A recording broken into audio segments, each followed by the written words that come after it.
ওই মেয়েটার বয়স একদম একটা বাচ্চা মেয়ে। ওর মার কাছ থেকে মেয়েটা আমি আমার আম্মারে দিয়েছি, একটা আমানত বুঝছেন। একটা ফ্রিস্তার মতো বাচ্চা ছিল, আমার মা এত প্রশংসা করতো, মানে অনেক যে উপরে নিচে যে ওরা দেখাই যেত না, কোনো মোবাইলও ছিল না, খুব একটা মানে ইনোসেন্ট একটা বাচ্চা, সিরিয়াস একটা বাচ্চা ও। আরে ওর এখানটা একটা কেস স্টাডি ঘোরানোর জন্য এই মেয়েটার উপর একটা ইয়ে দিছে। তো ওইটাই আর কি, যে এটা সত্য কোনো ঘটনাই নাই এখানে। কারণ আমাদের মার সাথে আমরা এভরিডে ভাই বোন সবাই আমরা কথা বলি, মানে পারিবারিক বিষয়ে, কাজের মেয়েদের বিষয়ে আমরাই ওনাদের চারি ভাই বোন সাপোর্ট করি।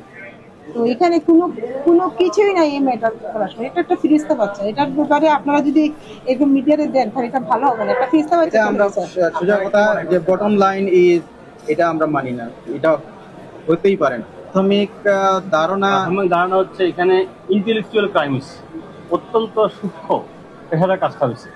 এখানে ঘটনার ধারাবাহিকতা যদি বিশ্লেষণ করা হয় তখন তদন্ত করতে বুঝতে পারবে না। আপনি প্রত্যেক ঘটনা এখানে একটা কথা, 20 মিনিটের ভিতরে 3টা ট্রিপল মার্ডার এই ছেলেটা করতে পারেনি, এটা বড় হাতে গোনা আছে।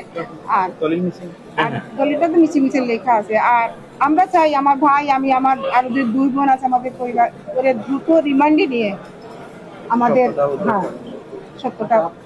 এখন আমরা ওয়েট করি, আমরা দেখি ও রিমান্ডে নেওয়া হোক, কি এটাতে আসে, এটা আমাদের এক্সপার্ট অফিসাররা ভালো ইয়ে করতে পারবে। তো আমরা সবাই ওয়েট করি, ইনশাল্লাহ ভালো কিছু আসবে। আমার আমার ভাই আমরা আসছি, আমাদের মা বাবা যেভাবে খুন হয়েছে, পরবর্তী কোনো মা বাবা, একটা মেয়ে আমাদের কাছে আমানত ছিল, ওরে খুন করা হয়েছে, ওরে বাঁচাতে গিয়ে আমার মা মারা গেছে। এটা সবচেয়ে বড় আমাদের জন্য একটা লাইফের মধ্যে একটা আমি সরকারের কাছে এটা মানে সুস্থ একটা বিচার চাই। হচ্ছে যে ঘটনাটা প্রত্যক্ষদর্শী কোনো সাক্ষী নাই, পুরো ঘটনাটা clueless. It's so difficult prove করা, কারণ আমরা কোনো আসামি শনাক্ত করতে পারি না, আমরা কোনো বিবাদী পক্ষভুক্ত করি নাই, অজ্ঞাতনামা বিবাদীরাই কাজটা করছেন।